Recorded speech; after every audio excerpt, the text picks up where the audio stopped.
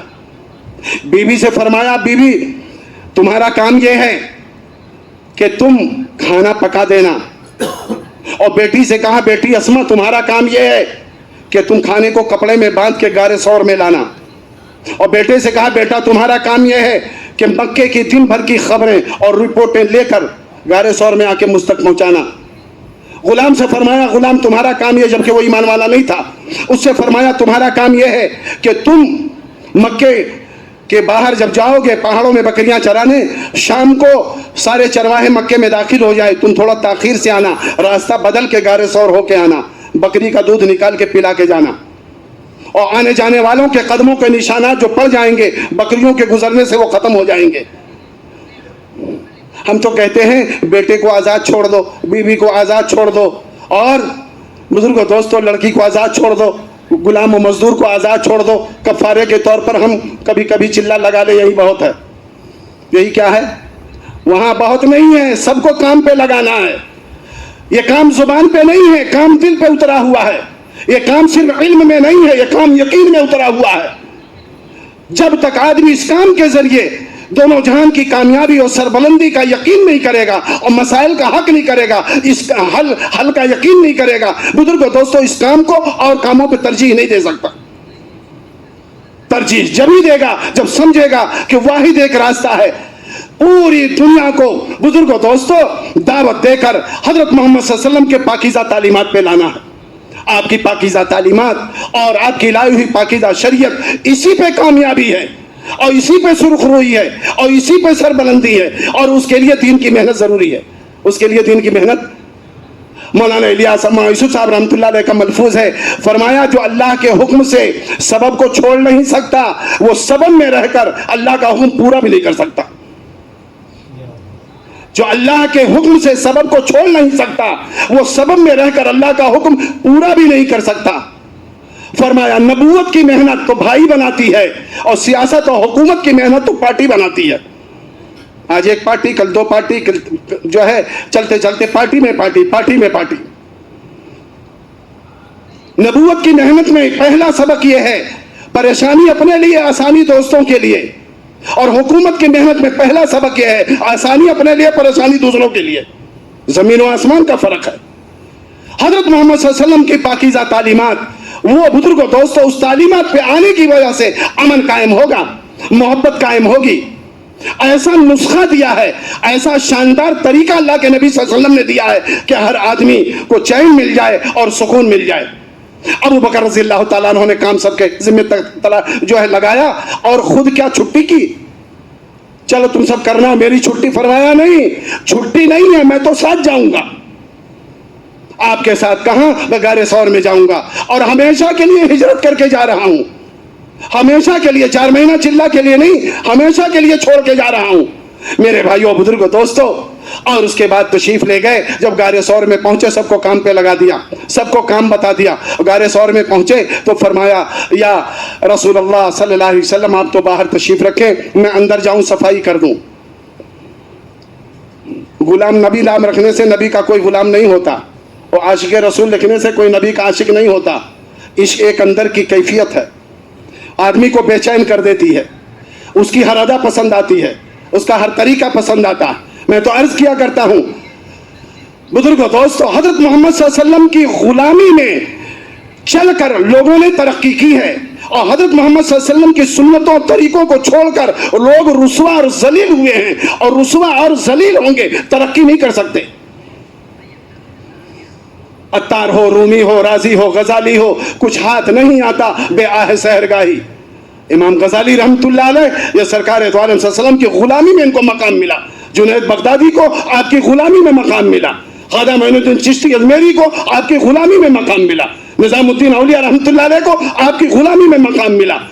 حضرت علاء الدین علی احمد صابر کلیری رحمت اللہ علیہ کو آپ کی غلامی میں مقام ملا. اور اسی طریقے سے بزرگوں دوستو جتنے بھی اہل اللہ گزرے ہیں وہ سب کو حضرت محمد صلی اللہ علیہ وسلم کی غلامی میں یہ مقام ملا. ہم نبی کا طریقہ چھوڑ کر اور نبی کی لائی ہوئی محنت چھوڑ کر اور نبی کا دین چھوڑ کر ہم سکون حاصل کرنا چاہتے ہیں. یہ خیال است و محال است و جنو است, یہ خیال ہے, پاگل پن کی بات ہے. آج امریکہ اور یورپ کی تہذیب آج کا مسلمان اپنا رہا ہے, نقل کر رہا ہے. عورتوں سے متعلق ایک بات میں عرض کر دوں, اللہ کے نبی صلی اللہ علیہ وسلم نے ارشاد فرمایا کہ ایسی عورت سے شادی کرو جو زیادہ بچے جننے والی ہو. تزول الودود الولود, محبت بھی کرنے والی ہو اور بچہ بھی, پہلے اس کے پیچھے سے نسل دیکھو. مفسرین نے لکھا ہے عورت کو اللہ نے پیدا کیا ہے, تخلیق فرمائی ہے بچہ جننے کے لیے. کس کے لیے؟ تاکہ دنیا باقی رہے, اولاد, دنیا کا نظام چلے. اور آج یورپی تہذیب اس طرح غالب آ رہی ہے کہ امریکہ یورپ کو چھوڑ دیجئے, ہمارے ہندوستان کے اندر بزرگوں دوستوں جو عورتیں اور تھوڑا سا پڑھی لکھی ہیں بزرگوں دوستوں بچہ جننے کے لیے تیار نہیں ہیں اور دودھ پلانے کے لیے تیار نہیں ہیں. سمجھ رہے ہیں؟ چھوٹا پریوار سکھی پریوار, ایک لڑکا ہو ایک لڑکی ہو, زیادہ لمبا پریوار نہ ہو. اور اس کے بعد اگر پیدا بھی ہو گیا تو وہ حکم ہے قرآن شریف میں کہ 2 سال دودھ پلانے ماں, 2 سال سے زیادہ نہ. 2 سال کون دودھ پلاتی ہے عورت؟ وہ تو 2 مہینے پلانا بھی مشکل ہے, اس کے ہاتھ میں باٹلی پکڑا دیتی ہے. دودھ پلانے میں صحت خراب ہو جائے گی. اور بچے کو پیدا کرنا اور اس کی پرورش کرنا, نگرانی کرنا, پالنا اپنی آزادی میں رکاوٹ سمجھتی ہیں. بتاؤ آج ہو رہا نہیں ہو رہا ہے؟ اللہ معاف فرماوے, پڑھا لکھا طبقہ اس میں زیادہ پیش ہے. جب حضرت محمد صلی اللہ علیہ وسلم کی پاکیزہ تعلیمات سے ہٹ جائیں گے اور صحابہ کی سیرت سے ہٹ جائیں گے اور ایمان کے بجائے سامان کو ہم اہمیت دیں گے اور دین کی محنت چھوڑ دیں گے تو انسانوں کے فہرست سے نکل کر حیوانوں کی فہرست میں آ جائیں گے, اپنے کو ترقی یافتہ سمجھیں گے. حالانکہ میرے بزرگوں دوستو اس کا نام ترقی نہیں ہے. ترقی تو اس کا نام ہے, ترقی تو اس کا نام ہے کہ حضرت عمر رضی اللہ تعالیٰ عنہ کے کپڑوں پہ پیوند ہیں, گھر میں فاقہ ہے, امیر المومنین ہیں, خلیفہ دوم ہے, خلیفہ ثانی ہیں, اور یہودی آتا ہے اور وہ یہ کہتا ہے الیاذ باللہ ان کو ہم کیسے قتل کریں. معلوم کرتا ہے مدینے کے باہر یہ جاتے ہیں, ایک درخت کے نیچے لیٹتے ہیں. اس نے سوچا اچھا پہلے سے گیا, درخت پہ بیٹھ گیا, تلوار لے کر, آئیں گے تو کام تمام کر دوں گا. بزرگوں دوستو اوپر بیٹھا عمر رضی اللہ تشریف لے گئے. اللہ اکبر. ایمانی زندگی اصل زندگی ہے. حضرت محمد صلی اللہ علیہ وسلم والی پاکیزہ زندگی یہ اصل زندگی ہے. زندگی کا راز اس میں چھپا ہوا ہے. آپ کی زندگی سے, آپ کے طریقوں سے اور آپ کے اسوہ سے ہٹ کر یہود و نصارہ کا اور اہل باطل کا طریقہ اختیار کرنا گویا آج کے انسانوں کے دماغ پہ جیسے کوئی کسی نے جادو کر دیا ہے. دین نہیں سمجھ میں آتا, دنیا سمجھ میں آتی ہے. سنت طریقہ نہیں سمجھ میں آتا, باطل طریقہ سمجھ میں آتا ہے. عمر رضی اللہ تعالیٰ عنہ گئے باہر اور اس کے بعد لیٹ گئے, اور جب لیٹ گئے تو وہاں کوئی ڈلب کا گدا نہیں تھا اور بہترین تکیہ نہیں تھا. سر کے نیچے ڈلا رکھا مٹی کا اور ایسے ہی فرش پہ اور گھاس پہ اور مٹی پہ سو گئے. اب یہ سوچا یہودی کہ اتروں اور ان کا کام تمام کر دوں, لیکن وہ بھول گیا کہ سب کا خالق و مالک اللہ ہے اور سب کا محافظ اللہ ہے, اور وہ اپنے بندوں کی خبرگیری کرتا ہے اور اپنے نبی کی چال چلنے والوں کی وہ حفاظت کرتا ہے. وہ بھول گیا. اتنے میں دیکھا جنگل سے شیر آیا, اور جب شیر آیا عمر رضی اللہ عنہ کے پیر کے پاس بیٹھ گیا اور پیر کے تلووں کو زبان سے چاٹنے لگا. یہودی نے شیر کو دیکھا تو اس کی حالت خراب ہو گئی. جب تک وہ سوتے رہے شیر پیر کو چاٹتا رہا, تلووں کو چاٹتا رہا. عمر رضی اللہ عنہ نے آنکھ کھولی, جب بیدار ہوئے شیر واپس چلا گیا جنگل میں. بزرگوں دوستو اب یہودی نیچے اترا اور اس نے بہرحال مختصر یہ کہ اس نے کلمہ پڑھا. میں سمجھ گیا کہ آپ کا دین حق ہے اور آپ کی حفاظت آپ کا اللہ کرتا ہے. کون کرتا ہے؟ آج ہم دین میں حفاظت نہیں سمجھتے, ہم مال میں حفاظت سمجھتے ہیں, عہدے میں حفاظت سمجھتے ہیں, غیروں کے طریقوں میں حفاظت سمجھتے ہیں, غیروں کے طریقوں کے مطابق چلنے میں اپنی سربلندی سمجھتے ہیں. اسی لیے اپنے بچوں کو مکتب نہ بھیج کر انگلش میڈیم بھیجتے ہیں. کہاں بھیجتے ہیں؟ انگلش میڈیم بھیجتے ہیں. انگلش میڈیم بہت اچھی بات ہے, قرآن بھی تو پڑھا دو, نبی کا طریقہ بھی تو بتا دو, قرآن شریف ناظرہ تو پڑھنا سیکھ جائے. اگر عالم و حافظ نہیں بناتے ہو تو قرآن شریف تو پڑھا دو, تاکہ مرنے کے بعد ایصال ثواب کے لیے قرآن شریف پڑھ کے بخش دے. ورنہ کھڑے کھڑے ہو کر پیشاب کرے گا, باپ قبر میں ہوگا اور قبر میں اس سے سوال کیا جائے گا اور حشر میں سوال کیا جائے گا. ثم لتسألن یومئذ عن النعیم. تم کو ہم نے اولاد جیسی نعمت دی تھی, بتا اس کو کس کام میں لگایا؟ خالی کمانے میں لگایا اور غیروں کی طریقہ سے, غیروں کے طریقوں کے مطابق جو ہے پیشاب پائخانہ کرنے کو سکھایا. نبی کا طریقہ آپ نے نہیں سکھایا تھا. آج پوری دنیا کے اندر دعوت و تبلیغ کی ایک محنت ہو رہی, ایک کوشش ہو رہی ہے, اور بزرگوں دوستوں شکلیں بدل رہی ہیں, فکر بدل رہی ہے, اور راتوں کو رونے والے پیدا ہو رہے ہیں. نوجوان نکل رہا ہے, پڑھا لکھا نکل رہا ہے, بیوی کو چھوڑ کے نکل رہا ہے, بچوں کو چھوڑ کے نکل رہا. ہم کیا کر رہے ہیں؟ ہم کیا کر رہے ہیں؟ 4 مہینہ لگا ہوا ہے. قربانی کی بات آتی ہے تو بزرگوں دوستوں ہم تعویل کرنے لگتے ہیں. اس لیے میرے بھائیو بزرگوں دوستوں, اس یہودی نے کلمہ پڑھا اور وہ مسلمان ہو گیا. میرے بھائیو بزرگوں دوستوں, یہ شیر مخلوق ہے, اور شیر پہ بھی اللہ کی قدرت ہے, اور شیر اللہ کے حکم کے تابع ہے. من کان للہ کان اللہ لہ. جو اللہ کا ہو جاتا ہے اللہ اس کے ہو جاتے ہیں. اللہ نے وعدہ فرمایا ہے, یا ایھا الذین آمنوا ان تنصروا اللہ ینصرکم ویثبت اقدامکم. ایمان والو تم اللہ کے دین کی مدد کرو, اللہ تمہاری مدد کرے گا. بدر میں فرشتے اترے کہ کیوں اللہ کے نبی صلی اللہ علیہ وسلم نے دعا مانگی, اے اللہ مٹھی بھر جماعت کی, اگر آپ نے مدد نہ کی تو قیامت تک کوئی نام لینے والا نہیں ہوگا. رونا ہمارا کام ہے, گڑگڑانا ہمارا کام ہے, ہاتھ اٹھانا ہمارا کام ہے, ہدایت کا مانگنا ہمارا کام ہے, بستی بستی گھر گھر ایک ایک فرد تک پہنچنا ہمارا کام ہے. صرف نظام بنانا ہمارا کام نہیں ہے. میں نے عرض کیا ہم عملہ ہیں, ہم مجمع نہیں ہیں. ابو بکر رضی اللہ, حذیفہ رضی اللہ عنہ سے فرمایا جاؤ, چلے گئے. ایسے ہم میں کسی ساتھی کو نظام الدین کے بزرگ فرما دیں چلے جاؤ اس رخ پر, ہم کو جانا چاہیے. انصاف کی بات یہ ہے, ہم کو جانا چاہیے. میرے بھائیوں بزرگوں دوستوں, تبلیغ نے ہم کو سب کچھ دیا ہے, ہم نے تبلیغ کے اوپر احسان نہیں کیا ہے. ہماری عزت تبلیغ کی وجہ سے ہے, ہماری شہرت تبلیغ کی وجہ سے ہے, ہمارا اکرام تبلیغ کی وجہ سے ہے, لوگوں میں شناسائی اور تعارف تبلیغ کی وجہ سے ہے. ہم نے تبلیغ پر احسان نہیں کیا ہے, تبلیغ نے اور دعوت نے ہمارے اوپر احسان کیا ہے. بتاؤ بھائی غلط کہہ رہا ہوں صحیح کہہ رہا ہوں؟ اور جب دعوت پہ قربانی دینے کا موقع ہو, راہ خدا میں جان مال لگانے کا موقع ہو, ہم دائیں بائیں جھانکے. بزرگوں دوستوں یہ مناسب نہیں. بہرحال بات میں انشاءاللہ لمبی نہیں کروں گا, ختم کر رہا ہوں. ابو بکر رضی اللہ تعالیٰ عنہ غار کے اندر گئے, سارے سوراخوں کو بند کیا, صاف کیا, ایک سوراخ پر قدم کو رکھ دیا, سانپ آیا اس نے ڈس لیا, اور اس کے بعد جب صاف کرنے کے بعد فرمایا اللہ کے نبی صلی اللہ علیہ وسلم تشریف لائے. جب اندر گئے تو آپ کے زانوں پر پیروں پہ اللہ کے نبی صلی اللہ علیہ وسلم سر رکھ کے سونے لگے, آرام کرنے لگے. لیکن جب سانپ کے ڈسنے کی وجہ سے پیر میں درد ہوا اور تکلیف ہوئی تو آنسو گرے. ہلایا تو نہیں پیر کو, اللہ اکبر, ہلایا نہیں پیر کو کہ آپ کو جو ہے کوئی تکلیف نہ پہنچ جائے, اور آپ آنکھ بند کیے ہوئے آرام فرما رہے ہیں. تو لیکن اب درد کی وجہ سے آنکھ سے آنسو کا قطرہ گرا تو چہرے انور پر پڑا. آپ نے آنکھ کھولی, فرمایا ابو بکر کیا ہوا؟ کہ یا رسول اللہ صلی اللہ علیہ وسلم سانپ نے ڈس لیا. فرمایا گھبراؤ نہیں. آپ نے آیت شریفہ تلاوت فرمائی اور اس کے بعد لعاب مبارک لگایا, دم فرمایا, اللہ نے صحیح فرما دیا. غار ثور میں 3 رات رہے. کتنے رہے؟ عمر رضی اللہ تعالیٰ عنہ فرماتے ہیں صحابہ نیکیوں میں آگے بڑھنے کی کوشش کرتے تھے, ہم آج دنیا میں آگے بڑھنے کی کوشش کرتے ہیں. عمر رضی اللہ تعالیٰ فرمانے لگے کہ میری پوری زندگی کی نیکی ابو بکر رضی اللہ تعالیٰ عنہ لے لیں, اور غار ثور کی 1 رات کی عبادت اور 1 رات کی قربانی اس کا اجر مجھے دے دیں. تو عمر اس پہ راضی ہے. عمر اس پہ کیا ہے؟ بیوی کو کہا تھا کھانا بنا دینا, بیوی نے کھانا بنا دیا. بیٹی سے کہا تھا پہنچا دینا, اسما رضی اللہ عنہا نے کپڑے میں باندھا, اور رسی نہیں ملی جلدی میں تو اپنے شلوار کی ڈوری نکالی, 2 ٹکڑے کیے, کمر کو باندھا اور پھر کھانے کو باندھا. محدثین نے لکھا اسی دن سے ان کا نام ذات النطاقین پڑ گیا, اور اس کے بعد لے آئی غار ثور میں پہنچائی. آپ نے نوش فرمایا۔ اور بزرگوں دوستو، بیٹے نے دن بھر کی خبر دی، غلام نے اپنے معمول کے مطابق کام کیا، خود تو ساتھ تھے ہی، غار ثور کے اندر 3 راتیں گزاری۔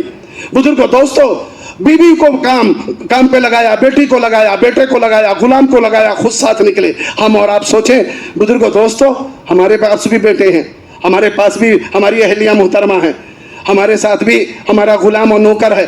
بزرگوں دوستو، کس کو ہم کام پہ کتنا لگاتے ہیں اور خود کتنا لگتے ہیں؟ سب سے زیادہ اس کا نتیجہ کیا ہوا؟ جب ابو بکر رضی اللہ تعالیٰ عنہ کا انتقال کا وقت قریب ہوا، ابو بکر رضی اللہ تعالیٰ عنہ نے فرمایا، صحابہ سے خلیفہ اول ہیں اور عشرہ مبشرہ میں ہیں، جنت کے 8 دروازوں سے آپ کا استقبال ہوگا، لیکن آپ یہ فرما رہے ہیں میرے دوستو، مجھے میرے انہی پرانے کپڑوں میں مجھے کفن دے دینا۔ آپ غور فرمائیں، یہ دل و جگر کی بات ہے، سمجھ رہے؟ انہی کپڑوں میں کفن دے دینا، دنیا کی کوئی لالچ نہیں، کوئی محبت نہیں۔ لوگوں نے کہا امیر المومنین آپ کے لیے نیا کفن لایا جائے، کیا حرج ہے، کیوں آپ پرانا کپڑا کہتے ہیں؟ فرمایا کفن پرانا ہو یا نیا ہو، قبر میں جا کے تو وہ سیدھا ہو جائے گا، اور آدمی کے اعمال ہی اس کے ساتھ جاتے ہیں۔ یہ یقین اور اعمال کے پہاڑ تھے۔ بزرگوں دوستو، انتقال ہو گیا، اللہ کے پیارے ہو گئے۔ لکھا ہے روایتوں کے اندر، مدینہ منورہ میں ہر گلی سے غیب سے آواز آتی تھی، یا ایتھا النفس المطمئنہ ارجعی الی ربک راضیۃ مرضیہ فادخلی فی عبادی وادخلی جنتی۔ فرمایا کس کی شان میں ہے؟ کہ ابو بکر صدیق رضی اللہ عنہ کی شان میں جنت کی خوشخبری دی جا رہی۔ مقام آسانی سے نہیں ملتا، مرتبہ آسانی سے نہیں ملتا، بزرگوں دوستو قربانی دینی پڑتی۔ سب سے پرانے ابو بکر رضی اللہ عنہ ہیں، دوسرے نمبر کے پرانے عمر رضی اللہ عنہ ہیں، تیسرے نمبر کے پرانے عثمان رضی اللہ عنہ ہیں، علی رضی اللہ تعالیٰ عنہ۔ سب کی قربانی کو دیکھ لیجیے، جذبہ فاروقی دیکھیے اور جذبہ صدیقی دیکھیے، جذبہ عثمانی کو دیکھیے، جذبہ علی کو دیکھ لیجیے۔ ایک جو ہے پہلوان کو پچھاڑا، سینے پہ بیٹھ کے سر قلم کرنے لگے، اس نے تھوک دیا، اور جب تھوک دیا تو اٹھ کے کھڑے ہو گئے۔ کیسا اپنے اوپر کنٹرول تھا، کیسا اپنے اوپر بزرگوں دوستو وہ اپنے اوپر اختیار تھا اور قابو کیے ہوئے تھے۔ کیا ہوا؟ چھوڑ دیا کہ پہلے قتل کر رہا تھا اللہ کے لیے۔ کس کے لیے؟ اللہ کے لیے۔ اب اگر قتل کروں گا تو میرا نفس اس میں شامل ہو جائے گا کہ میں نے غصے میں قتل کر دیا ہے، تو میں یہ نہیں چاہتا کہ نفسانیت کے ساتھ کوئی عمل کرے۔ اللہ اکبر، مثال ہے۔ اللہ معاف فرماوے، ہمارا تو ہر عمل نفسانیت کے ساتھ ہے۔ بس سب کو نہیں، میں تو اپنی ذات کو سامنے رکھ کے عرض کر رہا ہوں۔ ہماری نماز نفسانیت کے ساتھ، ہمارا روزہ نفسانیت کے ساتھ، ہماری تلاوت نفسانیت کے ساتھ، ہمارا مجاہدہ نفسانیت کے ساتھ، ہمارا بیان نفسانیت کے ساتھ، راہ خدا میں پھرنا نفسانیت کے ساتھ۔ لا نفسانیت فی الاسلام، اسلام میں نفسانیت نہیں، ولا رہبانیت فی الاسلام، اور اسلام میں رہبانیت نہیں، اسلام میں مجاہدہ۔ اسلام میں کیا ہے؟ مجاہدہ ہے۔ اس لیے میں نے عرض کیا سب سے زیادہ سمجھدار حضرات صحابہ ہیں اور سب سے زیادہ کامیاب حضرات صحابہ کرام ہیں، جو نبی پاک صلی اللہ علیہ وسلم کی صحبت میں رہ کے دین کی محنت کو سمجھا اور جہاں کہہ دیا گیا وہاں تقاضوں پہ چلے گئے۔ اَيَنْقُصُ الدِّينُ وَأَنَا حَيٌّ، دین میں کمی آ جائے ابو بکر زندہ رہے، ایسا نہیں ہو سکتا۔ آخری بات یہ عرض کر رہا ہوں، ہر شعبے کے لیے حضرت نبی پاک صلی اللہ علیہ وسلم کی ذات گرامی نمونہ ہے، دنیا کے ہر شعبے والوں کے لیے۔ اور میں نے لکھا ہے کتابوں میں، اگر کوئی بچہ ہے تو دائی حلیمہ اور حلیمہ سعدیہ کے گود میں رہنے والے بچے حضرت محمد صلی اللہ علیہ وسلم کو دیکھے، اور اگر کوئی چرواہا ہے تو مکے کے چرواہے حضرت محمد صلی اللہ علیہ وسلم کو دیکھے، اور اگر کوئی جوان ہے تو بزرگوں دوستو مکے کے جوان حضرت محمد صلی اللہ علیہ وسلم کی ذات گرامی پہ نظر کرے۔ اگر کوئی فاتح ہے تو بدر اور حنین کے فاتح اور سپہ سالار حضرت محمد صلی اللہ علیہ وسلم کو دیکھے، اور کسی نے شکست کھائی ہے تو غزوہ احد میں شکست کھانے والے حضرت محمد صلی اللہ علیہ وسلم کی زندگی کو پڑھے، اور اگر کوئی بزرگوں دوستو صلح کرنے والا ہے تو صلح حدیبیہ میں صلح کرنے والے حضرت محمد صلی اللہ علیہ وسلم کی زندگی کو پڑھے، اور اگر کوئی بزرگوں دوستو وائز اور خطیب ہے تو مسجد نبوی کے خطیب اور وائز حضرت محمد صلی اللہ علیہ وسلم کو دیکھے، اور اگر کوئی وہ بی بی کا شوہر ہے تو حضرت خدیجہ الکبریٰ اور عائشہ صدیقہ رضی اللہ عنہا کے شوہر حضرت محمد صلی اللہ علیہ وسلم کو دیکھے، اور اگر کوئی بزرگوں دوستو صاحب اولاد ہے تو وہ حضرت فاطمہ رضی اللہ عنہا اور حسنین رضی اللہ عنہ کے نانا جان کے حال کو پڑھے۔ اور اگر کوئی بزرگوں دوستو جو ہے معلم ہے تو پھر اصحاب صفہ کو صفہ چبوترے پر معلم قدس حضرت محمد صلی اللہ علیہ وسلم کو دیکھے. اگر کوئی متعلم ہے تو جبریل امین کے سامنے حضرت محمد صلی اللہ علیہ وسلم دو زانو بیٹھے ہوئے ہیں اور دین کے بارے میں بات ہو رہی, آپ صلی اللہ علیہ وسلم کو دیکھے. اگر کوئی یتیم ہے تو حضرت عبداللہ اور بی بی آمنہ کے نور نظر اور لخت جگر یتیم حضرت محمد صلی اللہ علیہ وسلم کو دیکھے.